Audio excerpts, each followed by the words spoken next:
I remember I got my first opportunity with him with the ones like the second day of practice. Um, they was like, "Hey, you get to go in there with the ones this play." I knew my route; it was something easy. Sure enough, Aaron Rodgers starts audibling and giving me hand signals, and I end up messing up the route. And I remember him telling it plain as day. He was like, "Hey, Coach EB, don't put Charles back in with me until he knows his plays." I was like, "Man, it's my second day, and you're audibling and give me hand signals." On the field, in the broadcast booth, Ron Johnson is Minnesota sports. One-of-a-kind opinions, big-name guests, the teams you care about every day. It's the Ron Johnson Show, part of Locked On Sports Minnesota, and it starts now. Welcome to the Ron Johnson Show, and I'm your host, Ron Johnson. Today's episode, we're going to have former Vikings receiver Charles Johnson. He has some good things to talk about. Why? Because he was a part of the U.S. Bank Stadium Open. He also played with Stefon Diggs, and we know where that career took off in 2014-15. You look at what Charles Johnson's seen in that locker room. You talk about Adam Thielen. You talk about coordinator changes. Charles Johnson has some good stuff for us there. And then, of course, we're going to have to talk a little bit about CBS Sports and the Timberwolves. Who can the Timberwolves draft? Like, what is it going to look like? They're not top three. So who do they get? And then, of course, Vikings, Warriors, and what playoff team in Minnesota could make the fans feel better about Minnesota sports? As I bring Sam Ekstrom in, Sam, Minnesota sports seem to be cursed, is what people think. I am a transplant here, I guess I'd say. Came here in 98 for college, left, played a little football, did some things, traveled, came back 2009. And 2010-ish, I guess I'd say 11, we kind of say, yep, this is where we want to be. If you think of, and for me, so I didn't ever really get the vibe of cursed. I look back at history and I'm like, man, you guys went to 4 Super Bowls. Man, you guys won with Kirby Puckett. I mean, the Minneapolis Lakers, can you try to say the LA Lakers? No, because you're not the Timberwolves now. And so if you think about Minnesota sports, Sam, and you look at the Warriors, for instance, beating the Mavs, you look at the Warriors handling the Grizzlies. Could the Timberwolves have done that?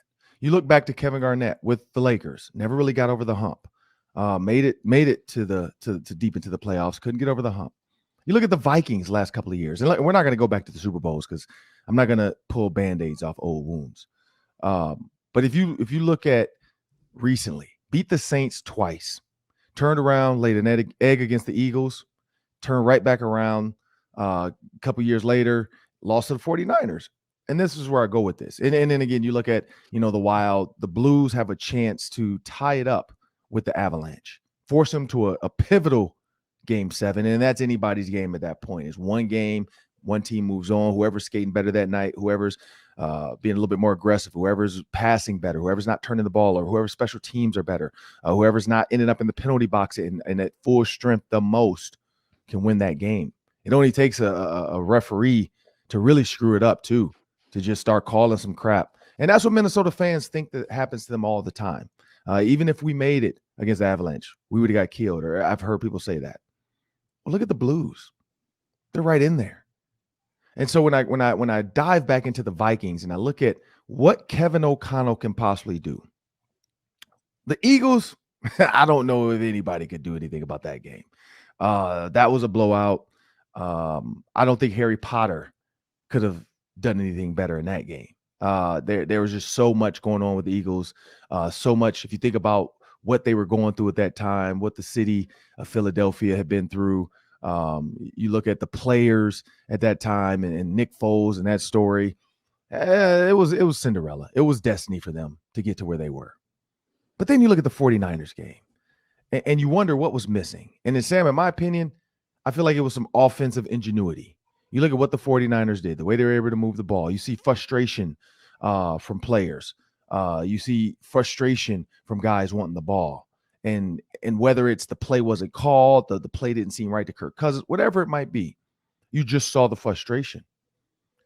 And so, Sam, as I think about that, and I think about the playoff lack thereof or the ability to get over the hump. I think Kevin O'Connell in this offense could be the answer, because that's usually the answer in playoffs.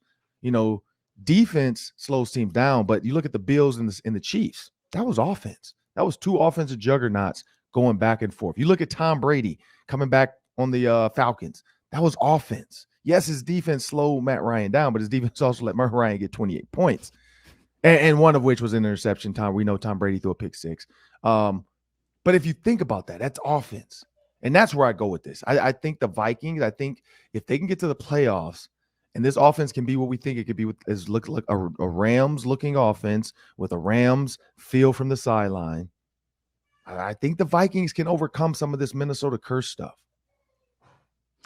Defense is not as sustainable game to game like offense is. Mike Zimmer was a defensive-minded head coach, but defense fluctuates because you are not in control of the football. The football is what matters. You're reacting to the execution on the other side of the ball. And if that execution is better, if the offense is superior, it's hard to rely on your defense game in and game out. That's why the best teams in today's NFL are driven by offense and driven by quarterback play.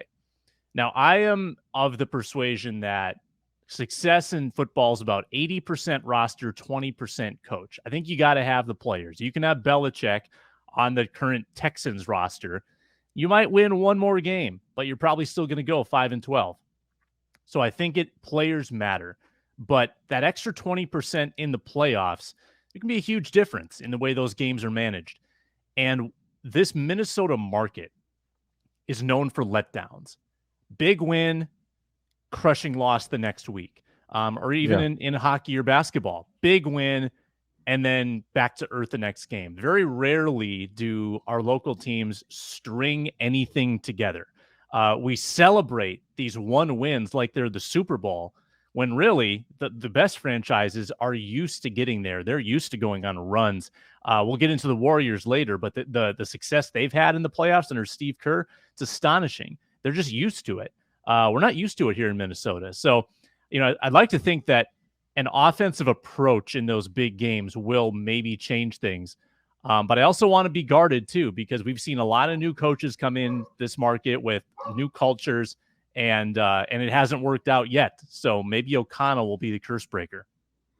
Yeah, and again, I think it's offense. Like, he's a quarterback. He understands the offense, what he wants out of it, what he wants to happen next.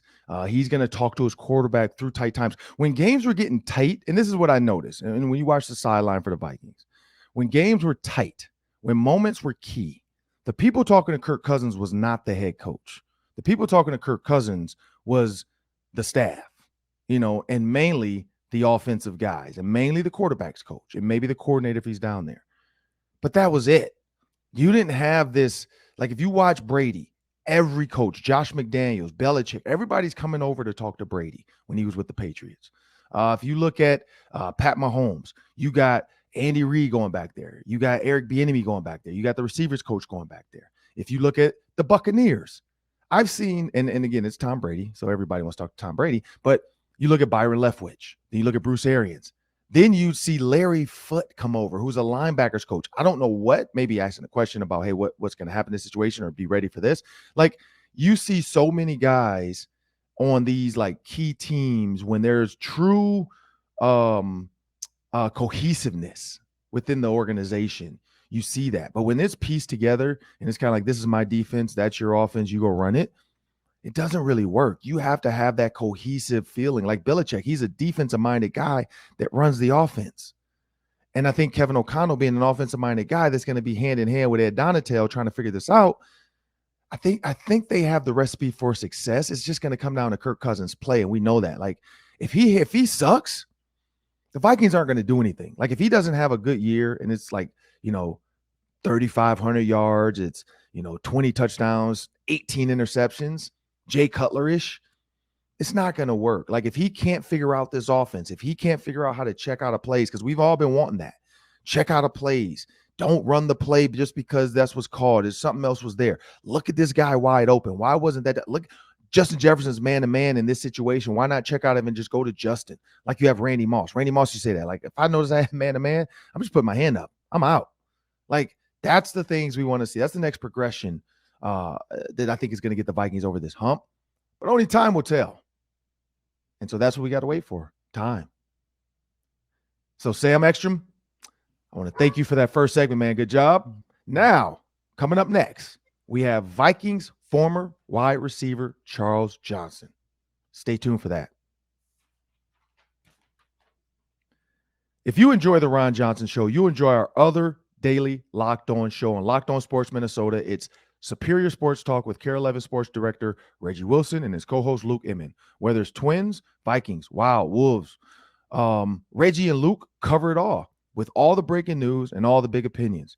Catch the show 5 days a week by subscribing to Locked On Sports Minnesota's YouTube channel or wherever you get your podcasts. And please, podcast. Make sure you go to the podcast network, whichever one, and subscribe to Locked On Sports Minnesota. You can also find the Ron Johnson Show on there as well. Next up on the Ron Johnson Show, we got, I guess I can call him my cousin. We got the same last name. Charles Johnson, former Vikings wide receiver, Packer, Cleveland Brown. Charles Johnson, though, unique story. I ended up meeting Charles Johnson. My wife and I met his wife first at Grace Church in Eden Prairie. Our kids went to like preschool together and became friends with her at I think it was the barbecue or cookout at the end of the year. And then later that year, the Vikings ended up, because my daughter was born in 2011. But then 2013, 14, 15, I started working for the Vikings doing stuff. And so then I see Charles later. I'm like, oh, man, that's the same dude from daycare. And so, Charles, as I welcome you to the Ron Johnson Show, man, let's talk about that. I got some cool pictures of you and I standing there at US Bank Stadium, when it first opened. How was that experience, walking to the stadium, opening day for the first game and just seeing it? Yeah, man. First, thanks for having me on. But, man, I remember when they built that stadium. My first 2 years there in Minnesota, we were outside at the Gophers stadium, so it's a little different. But when they built that stadium, just the excitement. I remember when we got to go down there the first time and just, practice in the stadium. It was crazy, man. Just to see something being built, see that transformation, then actually get to be one of the first people to get in there and actually get on that field and break it in, so to say. It was good, man. It was big for the city. It was big for us as players, and we loved it. Yeah, and so going to that stadium, opening days, that season kind of went up and down. But one memory that stuck with me in that stadium was kind of like the coming out year of Stefon Diggs. Had some big moments here and there in that stadium. You see the pictures in the locker room of you guys getting ready for games. Just you can see him becoming who he is now. You saw his personality start to come out as the season got longer and longer. But when you look at Stefon Diggs and then Justin Jefferson, same thing, lightning in a bottle by game 3 and 4, he became a star as well. What are the similarities you see in Stefon Diggs and Justin Jefferson when you watch them from afar? Man, I haven't got to really meet Justin Jefferson, but Stefon Diggs is one of my guys. So I remember when we drafted Stefon, Coach Stu came up to me. He's like, hey, I want you to take this kid under your wing. We just drafted him. He can go either way. He's going to be really, really great, or he can be out of league in a couple of years just because of, I guess, his past history. So me and Stefon grew pretty close pretty fast. And I think it was the fourth game I went down with a broken rib. He got his time. You could see how frustrated he was not being able to address those first 3 or 4 games. He was just you could see, because that's just his mentality. Denver Broncos, man coverage team, he got his time. I broke my rib. He got to get in there, and now everybody knows who Stefon Diggs is, right? And that's just been his approach from the very beginning. He's always the guy who wants to work the hardest. He don't want to lose, and he has just this passion, this desire to win. And I see that from afar from Justin Jefferson as well. His route running, his critique, how much he loves playing the game and is excited about it. He don't just play the wide receiver position as hey, let's go out here and run routes and get open. Him and Stefon Diggs both understand the art of playing the wide receiver position and getting out there and learning how to get open and being creative with route running. And at the end of the day, they both know how to, just win and really impact the team on a high level.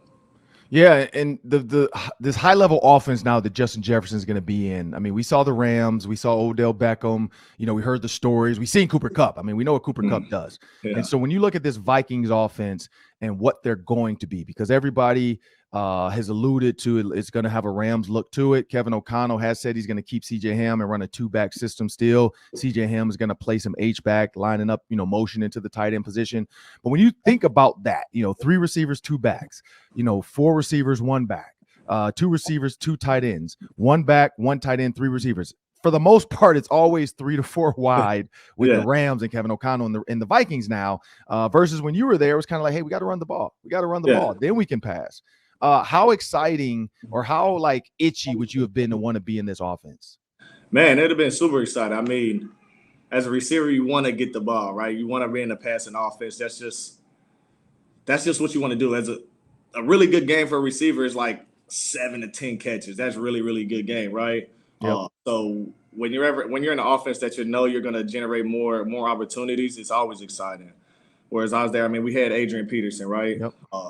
He's one of those guys that you got to get the ball in his hand. I mean, they got Dalvin Cook. Dalvin Cook is unreal.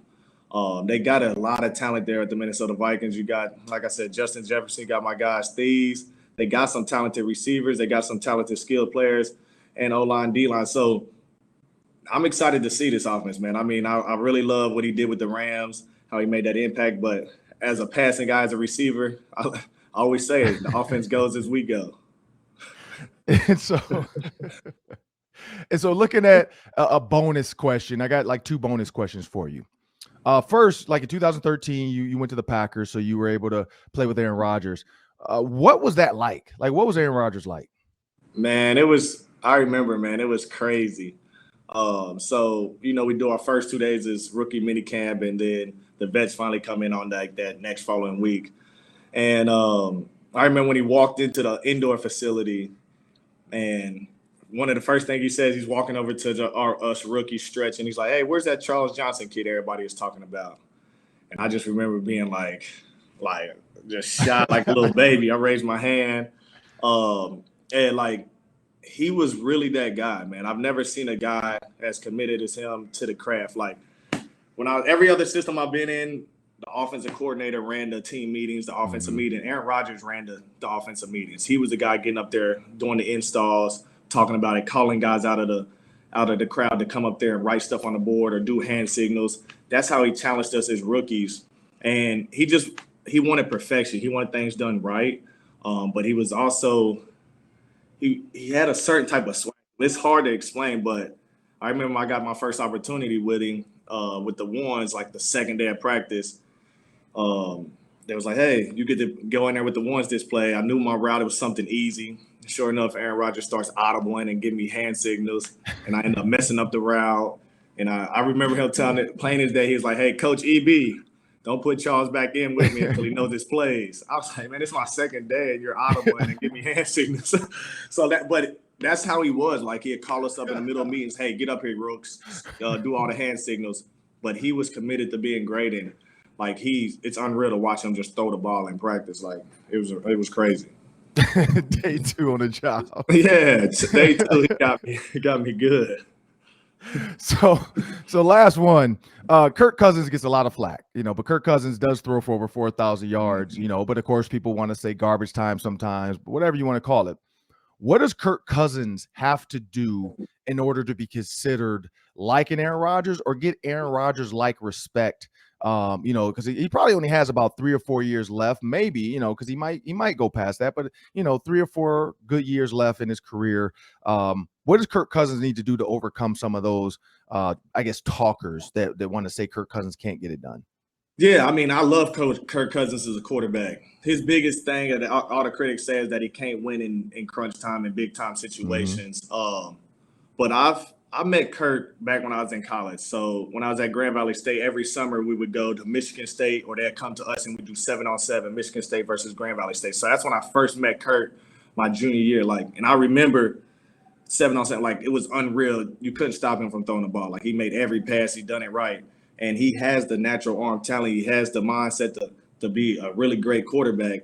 But a lot of people put everything back on the quarterback. okay, if we lose in a big game, that doesn't mean the quarterback only lost. It's a team sport. So sometimes people forget about that, man. And being a wide receiver, I understand it the most because I know I don't get the ball unless the right play is called, the defense is in the right defense, the O-line block it up, the quarterback and center get the exchange, the running back picks up his check. So I know I'm dependent on everybody else on that team before I can even get a catch. So I'm never going to put it just on one person, man. This is the ultimate team sport. So it's the team collectively in those big situations. Are we really the best that we can be in those situations? And then we can filter it down to the quarterback. Like if he was going out there and just not remembering plays and stuff, that would be a different story. But he going out there and performing, it's just on a stage, I think as collectively as a unit, he just haven't been able to put it together with his teammates. Well, that'll do it for the Ron Johnson Show and Charles Johnson's interview today. I want to thank Charles for joining me on the Ron Johnson Show. Please make sure you stick around. Next up, we got the Daily 3. That's 3 questions, 3 minutes. Stay tuned. Do you want instant post-game reaction from the insiders that cover your favorite teams? Well, check out our Locked On Sports Minnesota podcast on YouTube or wherever you get your podcasts. Following every Twins, Vikings, Wild, or Wolves game, our Locked On team hosts are broadcasting live with team insiders like Kevin Gorg for the Wild and Brandon Warren for the Twins. Never miss a podcast by subscribing to Locked On Sports Minnesota's YouTube channel or wherever you get your podcast. They say 3 times is a charm, so wherever you get your podcast, wherever you get your podcast, make sure you subscribe to Locked On Sports Minnesota. Well, it's the time of the show that I love, and that's the Daily 3. That's 3 questions, 3 minutes each. Take it away, Sam. Respected ESPN writer Bill Barnwell ranked the quality of all teams' off seasons. Where did you have the Vikings? Right in the middle, 17th. The 17th best off season. Not the best, not the worst, smack dab in the middle. Ron, is that too high, too low, or just right? I'm going to say that's just right off-season wise, because off-season means nothing, to be honest. Let's be honest. Everybody's a Super Bowl champion in the off-season. Everybody talks about their big moves. Look at the Rams. The Rams got better during the season. They added Von Miller. They added guys during the season. Eric Weddle decided to join. I don't know exactly when, but I know I saw the story of how they called Eric Weddle up and said they need help. He's like, what do you want me to come coach? They're like, no, we need you to come play safety. But if you look at teams like that, it's not over yet. If J.C. Treader is still out there, who knows when he might be added. If he would join the Vikings, if he realizes like, look, this is my best chance to probably make the playoffs, win a Super Bowl with this offense, and I'm not actually do a ton. I have a running back like Dalvin Cook. Why not? But if you look at the reason why, so you look at the draft, they ranked NFL teams as well. Who got better after the draft? The Vikings were ranked 23rd. Post free agency ranking was 21. Yours now is 17. So they're on the uptick at least. They're starting to go up because people are starting to hear about this offense. But here's the thing I want to look at. Players who benefited the most from the NFL draft on the Vikings, fullback C.J. Ham. They say if you think about it, the Vikings didn't draft a tight end until the 7th round. And Nick Muse, despite the relative lack of depth behind the starters, Irv Smith Jr., who missed most of 2021, there was a lack. Why the lack of urgency? Well, it turns out Coach Kevin O'Connell plans to use the versatile Ham in 2-back sets, and he can motion in the spots where the tight end would traditionally be used because why? You're just blocking from there. The Vikings among the few teams that will incorporate a fullback into their scheme. That's from Kevin Seifert, Vikings beat writer for ESPN. And so you look at that, we're going to get Kevin Seifert on the show now that I think about that because we need to talk about this. And now when you think about that with CJ Ham and the Vikings, I think 17 is right where it's at. They were at 21, went down to 23. Now they're back to 17 because people are starting to talk about it. People are starting to ask these insiders, hey, what's the Vikings look like? I'll be at practice next week, and so I'm looking forward to that as well. And I'm shooting a show with the Vikings, and I'm going to stay for practice. And I just want to see, like, what does the team look like? Is the energy different? Is the music different? What are the snacks? Are the snacks different? Like, so for the offseason, I don't think it matters. Yeah, I mean, I feel like personnel-wise, they lost guys, and then they kind of replaced them one for one. You lose Everson, you bring in za'darius, that might be an upgrade. You lose Anthony Barr, you bring in Jordan Hicks, that might kind of break even, maybe a slight downgrade. But it's they really did find replacements for all the guys they lost, and they replaced the coach. And that's the biggest change. So it's whether you view that as a positive or a negative is kind of where I think you would fall on this particular issue. Right. NBA draft coming up fast. CBS Sports mock draft has the Wolves taking Jaden Hardy. You might be scratching your head thinking, I didn't hear about Jaden Hardy last year in college basketball. Well, he didn't play it. He advanced immediately to the NBA G League. That's an option now for guys who want to kind of get on the NBA path a little sooner, make some money. And how do you feel, Ron, about drafting a player that's never played college basketball? Well, the NBA G League, in my opinion, is a little bit better, depending on the competition. Now, some of these teams aren't good overall, but you're getting NBA style workouts. You're being treated like an adult and a pro. He's also from Detroit, so 6'4" kid, Detroit, Michigan born. He just has that it factor. Like, there's a thing though. We in high school we know he was good. He played for Vegas Elite AAU, so we know all that. We know all that about Jaden Hardy. But when you think about that, again, hard-nosed, blue-collar kid, can combo guard, primarily shooting guard, but can play. Because in today's NBA, you don't need a John Stockton anymore. You don't need a guy like that. You look at Devin Booker, yeah, Chris Paul, but Chris Paul wasn't Chris Paul. Like, Chris Paul wasn't doing the things he used to do. The days of the Chris Pauls, like, primarily, it's going away. Steph Curry is not a true point guard, even though we might call him the best point guard of all time when it's all said and done with his ability to shoot. He's a shooting guard. He's just small. But a 6'4" kid like that, like Hardy, a combo guard that can bring the ball up the court. Him and Anthony Edwards can take turns bringing it up. You put two explosive guards on the court. You move on from D'Lo. Maybe he's the answer. Who knows? But when you think about that, I think the G League, college basketball isn't what it used to be. You know, a lot of these college teams are just loading up for 1 year and then they're moving on. So you're not getting the congruity, the team togetherness. You're not getting the plays. You're not getting the teaching of Coach K for 4 years, like Grant Hill, Christian Laettner, and all these guys that went to Duke for at least 2 or 3 years. You're not getting the Jalen Roses and Chris Webbers who had to stay in school for at least 2 to 3 years. You're getting guys that are going for 1 year and then they're out. Like a Ben Simmons. Yeah, great player, but he doesn't have it. You know, you're not, you know, he's being forced to come in early and play. So now a kid got to go to the G League. They got to scout and watch him play. They got to see him. And so now the Timberwolves can make an honest decision. Say, hey, look, we've seen this guy around pro talent, around pro style guys that are two-way players that sit on our bench as our 8th man, our 9th man, our 10th man. And how did Jaden do against them? Well, now you know. Now you have the true answer of how he can do against pros. Again, putting 2 guards on the floor, a 6'4" and a 6'5" guard. Unless they say, I mean, I know they said Anthony Edwards grew a little bit. So, but a 6'4", 6'5", 6'6" guard, 2 guys together out there with karl-anthony Towns.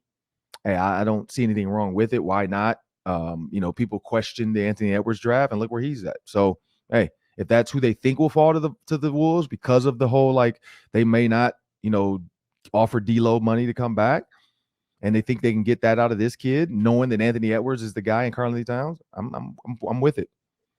Yeah, and it's important too in the G League. You get to see how they react to that longer 3-point line. College still has that short three. The game is just different. It's more based around the centers and the paint. The NBA is not. The NBA is a perimeter game now, so you get to see how he reacts to that long 3-point line, space on the floor, moving the ball, kind of that modern style of play. Last one. The Golden State Warriors are 18-0, Ron. This is an amazing stat. Under Steve Kerr in Western Conference playoff series. They've never lost. They've never lost in a Western Conference playoff series. They've gotten to the finals every time they've reached the playoffs under Steve Kerr. Are we at the point where we need to put Steve Kerr in the pantheon of the greatest NBA coaches of all time, up there with Jackson and Popovich and Auerbach and all of the greats? Yeah, I think so. I mean, you think about Popovich, you think about Phil Jackson, you think about Pat Riley, you think about Daly, Chuck Daly with the Pistons. Like you said, Auerbach with Boston. He's up there. Like, he's right up there. Like, that's the thing. Like, you can't deny the fact that he goes and he wins. Now, yes, he's had some great rosters, but he takes so many wins. Like, you've had other Boston, LA Bulls rosters with Hall of Famers on those teams. And so, yeah, Steve Kerr benefited from learning from Michael Jordan. He learned from Phil Jackson, and now he's implementing that into his team. He's a great manager of players. The other cool thing that I did not realize this, and it was kind of cool, I saw it, and Every year Kendrick Lamar has dropped an album, the Warriors have won a championship. And so they just did that. Like Kendrick Lamar just dropped an album. Mm-hmm. Warriors are going to win. Like, I don't know if it's Kendrick's album comes out, they play it in the locker room, and all of a sudden their game is boosted. Don't know what it is, but every single year, from Damn all the way down to now, to the Morales, Mr. Morale, like Warriors are there. Them and Kendrick Lamar are like this, you know. And so that's where I see it happening. That's where I see this Warriors team. I got to give shout outs to Kendrick Lamar, because clearly him and Steve Kerr are hand in hand. But yeah, no, you got to put Steve Kerr up there. You have to. Like, yeah, you can say Kevin Durant came in and helped them out. Yeah, you could say this team came in and helped them out. But the Western, to make it every single time, even though they didn't win every time, because we know LeBron and Kyrie snuck one from them, but to make it, and that's even crazier, they made it. Kendrick Lamar didn't drop an album that year, so LeBron ended up winning. Like, that's what's crazy if you think about that. Like, they should have won that. They were up 3-1. And Kendrick Lamar was like, I'm not going to drop an album this year. I think LeBron they were missing their sixth man. They needed their sixth man off the bench. They were missing it. So that's why I say, yes, Steve Kerr should be up in the rafters with Popovich, with Phil Jackson, with Pat Riley, with Chuck Daly. Yeah, like, yes, he needs to be considered one of the greats. They even, I know Doc Rivers' name pops up in that just because he's been around, but Steve Kerr, I think, as far as championships, has surpassed even Doc Rivers now. Yeah, I mean, I think with all the rings he has as a coach and a player with the Bulls, he's got to be filling up all 10 digits at this point. I'm just curious to see how long he coaches, because he strikes me as the kind of coach that once he's bored with it, or once he's tired of traveling and being away from his family, I think he's just going to hang it up. I mean, he's the kind of, I think he's going to have a short run, kind of John Madden-like, where he wins and then he sails off into the sunset and broadcasts and makes a lot of money. Yeah, maybe. And I know he's getting sick of like the social justice stuff that's been going on. You see his frustration in that too. So yeah, I could always see him picking up a legislation pad and all of a sudden saying, you know what, I'm going to run for governor of California or something like that. Like, I feel like he could win. Like, the way people love Steve Kerr, and he's kind of even keel. He's on both sides. He's not like heavy one way, heavy this way. He's heavy, do the right thing. And if you get a guy like that in office, I mean, we've seen celebrities and athletes, do it before. Herschel Walker's trying to do it, which he is ridiculously crazy. I don't see why Steve Kerr wouldn't. Why not? Let's start that movement. Hashtag Steve Kerr into politics. Steve Kerr for Prez. Steve Kerr for Prez. But that'll do it for the Ron Johnson Show today. I want to thank you guys for joining. Please check us out. Go back and watch the Charles Johnson interview. It was great. Make sure you check out the Open. We got some good talk about Vikings. Are they cursed? Is this a playoff thing? Is Minnesota sports as a whole cursed? We never know. But please make sure you subscribe and download on YouTube. And also take us wherever you are on any podcast platform and you can listen. Have a great day.